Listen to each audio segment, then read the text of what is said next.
Kita masuk sudah hampir 1 bulan ini kita membahas tentang kepemimpinan.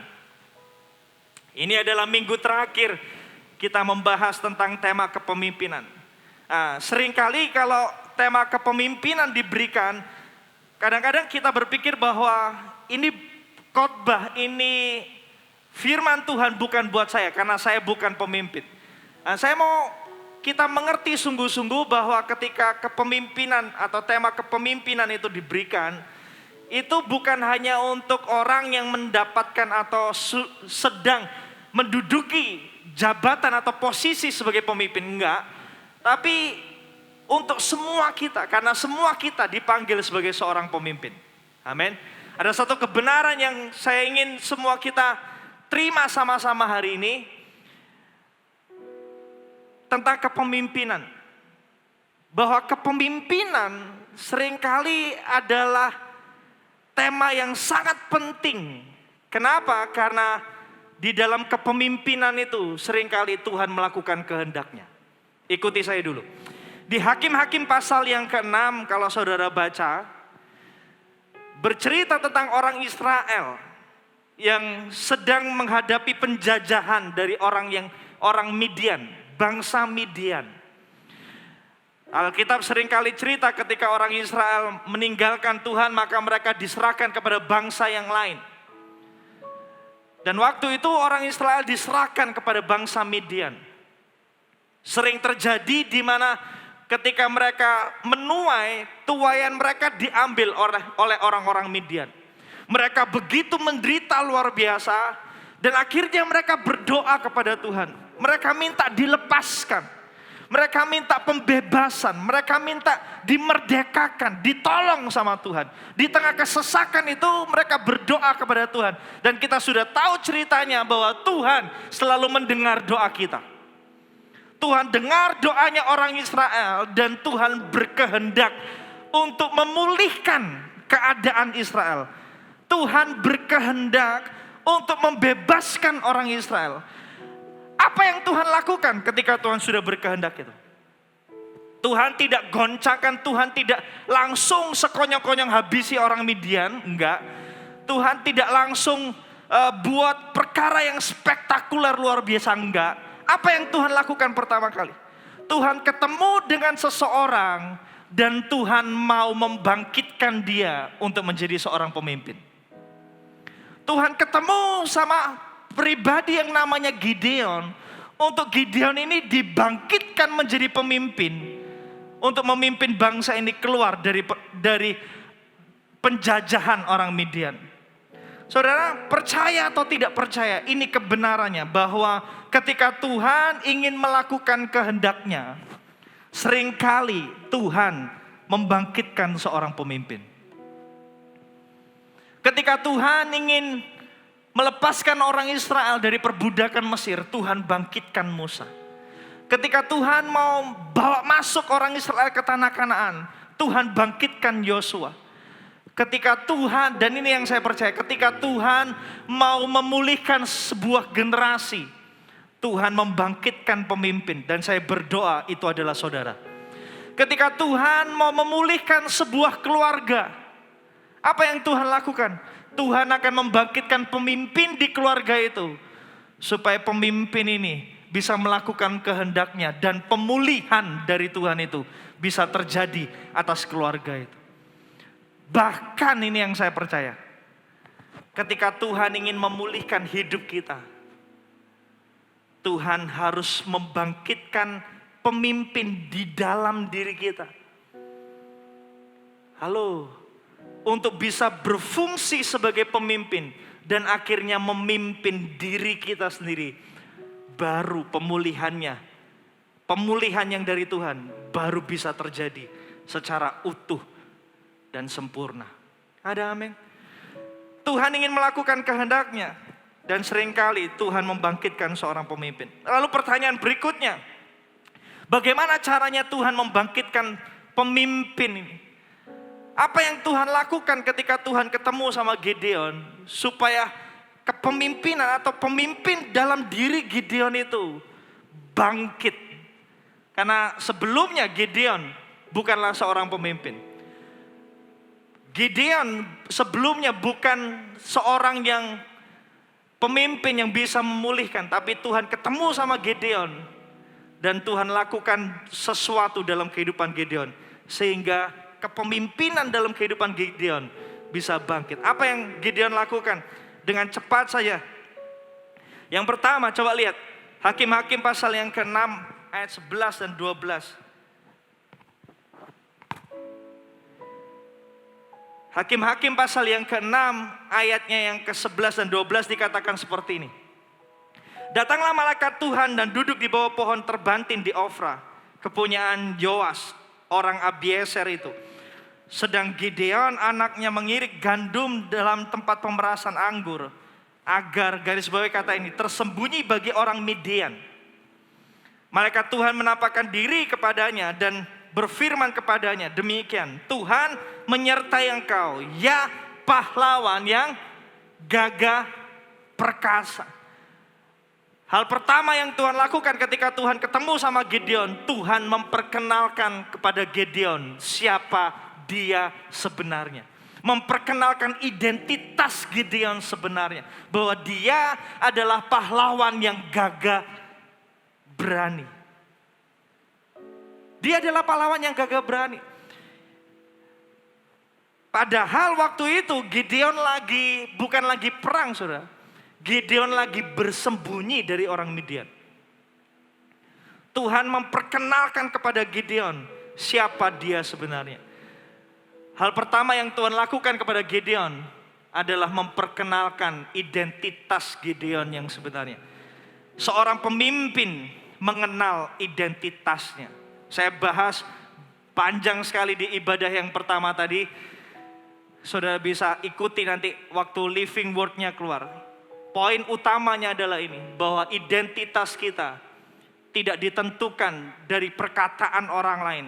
Identitas kita tidak ditentukan dari penilaian orang lain. Identitas kita ditentukan dari tujuan hidup Tuhan atas kehidupan kita. Sama seperti ketika Tuhan ketemu sama Gideon. Gideon lagi bersembunyi. Dia adalah seorang penakut. Tetapi Tuhan melihat dia sebagai pahlawan yang gagah berani. Kenapa? Karena Tuhan tahu tujuan Tuhan atas hidupnya Gideon.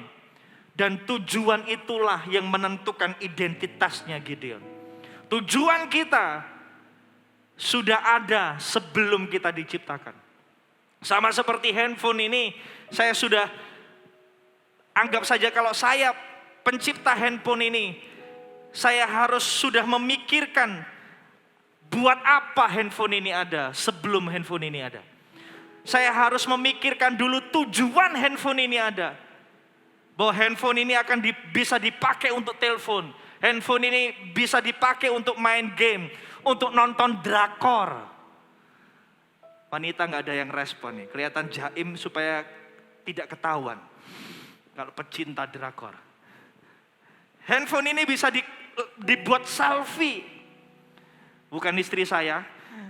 Handphone ini bisa dibuat untuk WhatsAppan dan lain sebagainya. Baru handphone ini tercipta. Jadi keberadaan kita itu adalah bukti bahwa tujuan Tuhan sudah ada buat hidup kita. Kita ada di dunia ini, bernafas, hidup sebagai manusia. Itu tanda bahwa kita punya tujuan hidup.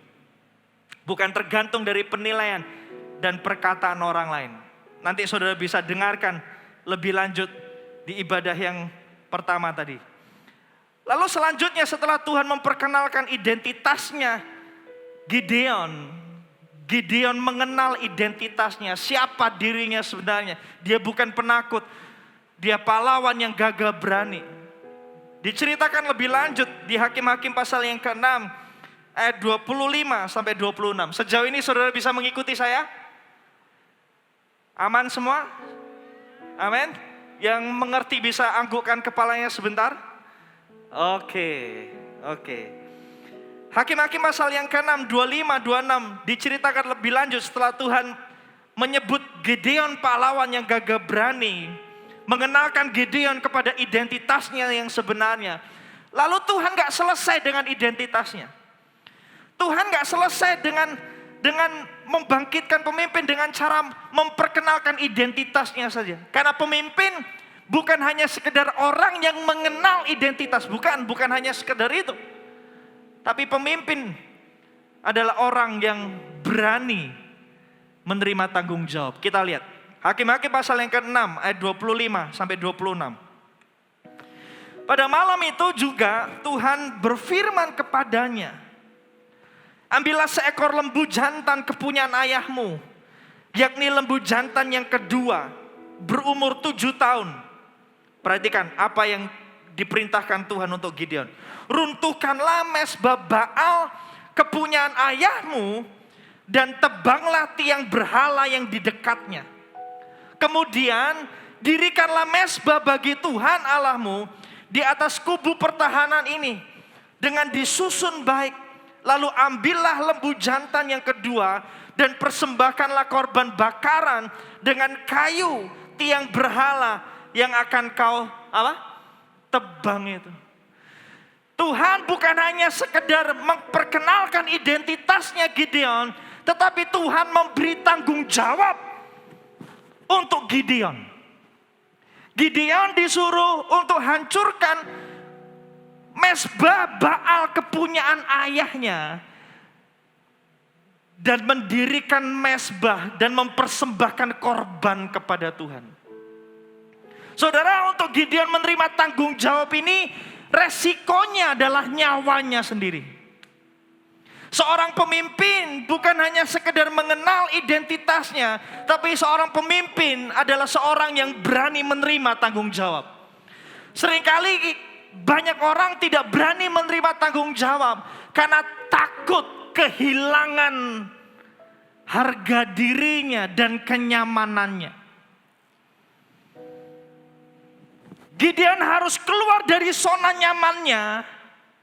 Gideon harus keluar dari tempat persembunyiannya. Keluar dari perahunya yang nyaman itu. Dan memberanikan dirinya untuk menerima sebuah resiko. Bahwa dia harus hancurkan mezbah Baal. Resikonya adalah nyawanya sendiri. Seorang yang berani menerima tanggung jawab adalah seorang yang berani menerima resiko. Berani menerima resiko. Hidup dalam ketidaknyamanan. Seberapa sering dalam kehidupan kita, kita jadi seorang penonton, penikmat saja dalam kehidupan. Mentalitas kita adalah mentalitas penikmat. Kalau nonton sepak bola, saudara tahu, nonton sepak bola itu paling enak. Nggak ngapa-ngapain, cuma yang susah-susah itu orang 12 lari-lari. Orang 11 lari-lari di tengah lapangan, kita tinggal penonton hidup dalam kenyamanan. Nah, seringkali mentalitas kita orang Kristen adalah mentalitas penonton. Kita ingin pemulihan, tetapi kita tidak pernah berani mengambil tanggung jawabnya.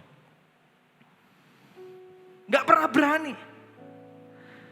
Dalam kehidupan ini, kalau Gideon tidak berani menerima tanggung jawabnya, pertanyaannya adalah ini: apakah pemulihan itu bisa terjadi?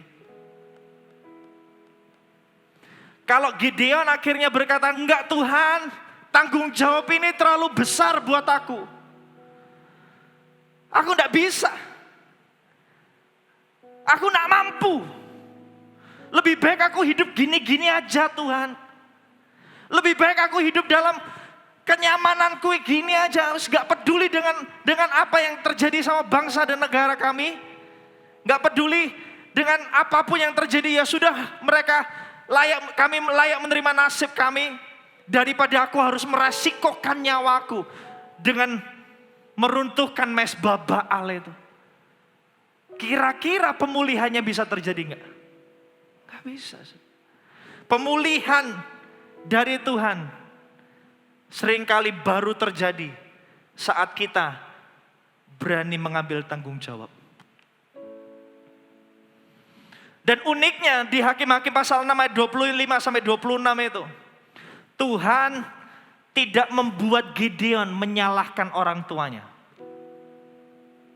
Tuhan tidak membuat Gideon berkata sama Gideon, Gideon kamu tahu keadaanmu sekarang ini karena memang papamu itu bangun mesbah Baal, memang papamu itu tidak tahu diri, memang keadaan ini kesalahan orang lain. Enggak loh. Tuhan tidak bahas itu kesalahannya siapa.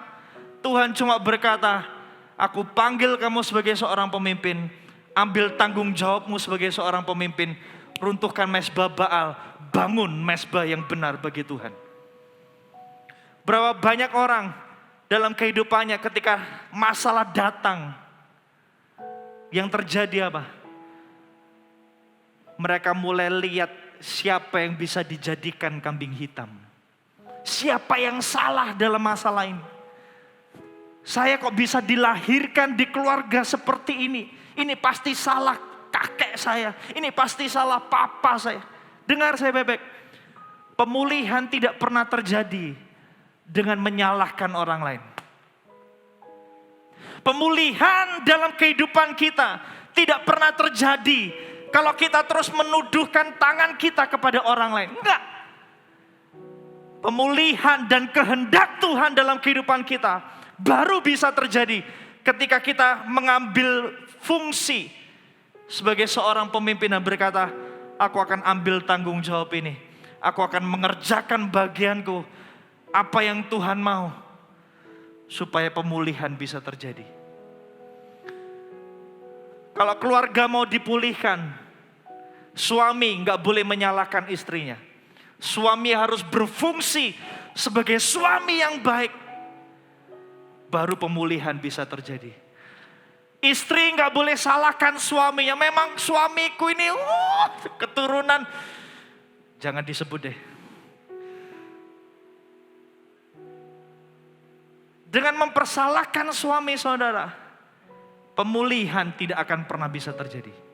Pemulihan baru bisa terjadi saat saudara mengambil tanggung jawab dan mulai berfungsi sesuai dengan yang Tuhan mau. Ada amin? Ada amin? Ada amin? Jangan fokus kepada kesalahan orang lain. Jangan fokus kepada keadaan. Apa yang sudah terjadi gak bisa saudara rewind, gak bisa. Kalau nasi sudah menjadi bubur, yang saudara lakukan bukan menyesali buburnya. Halo, bukan mempersalahkan orang lain. Siapa yang membuat nasi ini kok bisa jadi bubur? Yang saudara bisa lakukan adalah ini saudara. Buat bubur, buat nasi yang sudah jadi bubur itu. Jadi yang bubur yang bahkan lebih baik daripada nasi yang seharusnya. Bisa gak? Bisa. Ada amin. Buang mentalitas menyalahkan orang lain. Berani ambil tanggung jawab. Sekalipun tanggung jawab itu membuat saudara meresikokan sesuatu. Entah itu nama baik, entah itu reputasi, entah itu bahkan nyawa saudara sendiri. Seorang pemimpin adalah pemimpin yang berani mengambil tanggung jawab. Diceritakan ketika Kekaisaran Roma begitu kuat sekali di dunia ini. Ketika Kekaisaran Roma mau menduduki satu kota saudara. Apa yang dilakukan? Mereka seharusnya akan membinasakan seluruh kota itu beserta dengan orang-orangnya. Tapi dipanggil 10 pemimpin yang ada di kota itu. 10 pemimpin itu dihadapkan dengan 10 gelas racun. Dan penguasa Roma akan berkata, aku akan ampuni kotamu. Asal kalian berani, ke 10 orang ini berani ambil racun ini dan minum dan mati untuk semua mereka. Tapi kalau ada satu pemimpin di antara 10 itu berani mengambil 10 racun itu dan berkata sama 9 yang lain, kalian gak perlu mati, cukup aku saja yang mati. Maka 9-9-nya dan seluruh kota itu bisa diampuni. Seorang pemimpin ini kalau dia berani ambil tanggung jawab dan menyerahkan nyawanya, maka seluruh kota dan 9 pemimpin yang lainnya akan diampuni. Saudara, mengambil tanggung jawab seringkali kita harus kehilangan nyawa. Tapi dengar baik-baik, justru dari kehilangan nyawa itu, hidup saudara sungguh-sungguh akan berarti dan berdampak. Amin. Karena Yesus berkata, barang siapa kehilangan nyawanya, justru dia akan mendapatkan nyawanya. Ada amin. Ada amin. Seorang pemimpin adalah orang yang berani mengambil tanggung jawab. Rela menyerahkan nyawanya, kenyamanannya. Dan tidak menyalahkan orang lain. Tidak meratapi nasibnya. Berfungsi seperti yang seharusnya. Dan saya mau tutup dengan cerita ini. Bertahun-tahun yang lalu saya punya sepeda motor. Sepeda motor 2 tak. Alfa. Sepeda motor ini saya sebut belalang tempur. Bunyinya tak tak tak tak tak tak tak tak tak. Jadi kalau saya radius 1 kilometer sudah tahu. Saya pulang itu, oh Lukas pulang. Tak tak tak tak tak tak. Keras sekali. Itu belalang tempur saya pakai kemanapun. Itu pernah kita bagi traktat pakai sepeda motor itu dipinjam teman.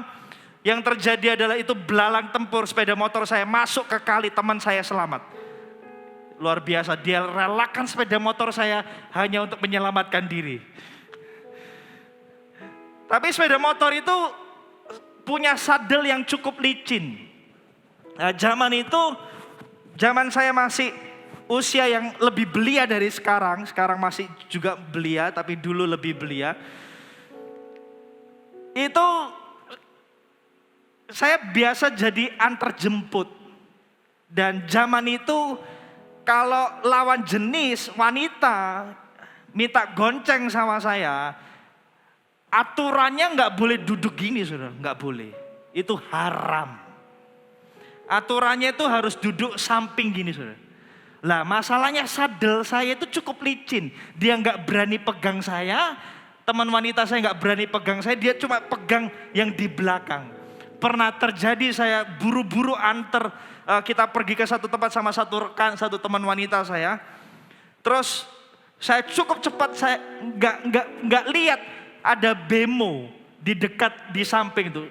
Saya nggak nyangka, nggak memikirkan bahwa ada kaki yang bisa kecantol sama bemo. Itu kaki kecantol, dia berdiri gini, saya dicablek. Kals, lu ngapain kamu? Ayo naik. Aku hampir delosor gara-gara kamu. Oh ya maaf. Tapi dia reaktif. Dia respon. Tidak membiarkan itu terjadi.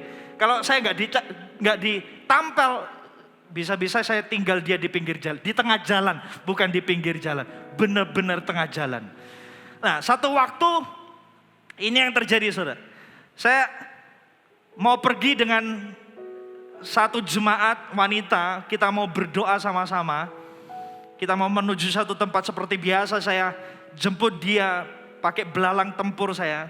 Dan dia duduk di kursi belakang dengan posisi yang kudus dan ilahi itu. Kita ngobrol-ngobrol, sepanjang jalan kita ngobrol, lewat polisi tidur, gludung aman, kita ngobrol-ngobrol, polisi tidur selanjutnya, saya ngobrol, saya ngomong. Beberapa meter kemudian saya mulai sadar, loh kok enteng ini? Kok enteng ini? Saya noleh ke belakang dan ini yang benar terjadi. Dia posisi tertidur seperti ini. Saya datang dan tanya, kenapa kamu? Ngapain kamu? Dia cuma gini, jatuh kok. Loh, pertanyaan saya bukan jatuhnya. Loh, ngapain kamu tuh jatuh dan tetap kayak gini gitu. Halo? Ngapain kamu jatuh dan kamu tidak bangkit berdiri dan panggil saya kok gitu kan? Dia kayak orang pasrah gitu. Untung saya nggak bisa nyanyi, saya bisa nyanyi cakrakan ini. Aku terjatuh dan tak bisa bangun lagi. Saudara bisa tertawa dengar cerita ini. Tapi seringkali itu yang terjadi sama hidup kita. Ketika sesuatu yang buruk terjadi. Ketika kita terjatuh dalam kehidupan. yang sering kita lakukan adalah gini. Tetap diam dalam keadaan kita. Entah itu menunggu orang lain untuk menolong kita. Entah itu kita mulai salahkan orang lain. Koko ini gak benar hidupnya. Apakah dengan menyalahkan gini pemulihan terjadi? Apakah dengan menyalahkan seperti ini saya bisa berubah keadaan saya? Enggak. Padahal seringkali yang perlu dilakukan cuma gini. Menggunakan kekuatan yang dari Tuhan, yang sudah diberikan Tuhan. Untuk bangkit berdiri, ambil tanggung jawab. Dan pemulihan terjadi. Kalau mau kasih tepuk tangan yang meriah buat Tuhan. Jangan salahkan orang lain. Keluar dari kenyamanan saudara. Dan berdirilah dengan pengurapan yang Tuhan beri. Kadang-kadang kita berdoa untuk pengurapan yang dari Tuhan. Tapi tahukah saudara bahwa pengurapan dari Tuhan diberikan bukan hanya ketika saudara menanti-nantikan. Tapi ketika saudara berani ambil tanggung jawab. Amin. Tuhan mengurapi seorang pemimpin yang berani mengambil tanggung jawab. Tuhan tidak mengurapi orang yang menyalahkan orang lain. Tuhan tidak mengurapi orang yang tetap tinggal dalam kenyamanannya. Tuhan mengurapi seorang pemimpin yang berani meresikokan nyawanya. Mati buat orang lain. Tidak salahkan orang lain. Di situ Tuhan siap untuk memulihkan. Bagaimana dengan hidup saudara? Apakah saudara masih tinggal dalam keadaan saudara? Sambil meratapi nasib mungkin. Sambil menyalahkan orang lain mungkin. Kenapa kamu lakukan hal buruk terjadi ini dalam hidupku? Stop. Ambil tanggung jawab saudara. Dan biarkan pemulihan dari Tuhan terjadi. Amin.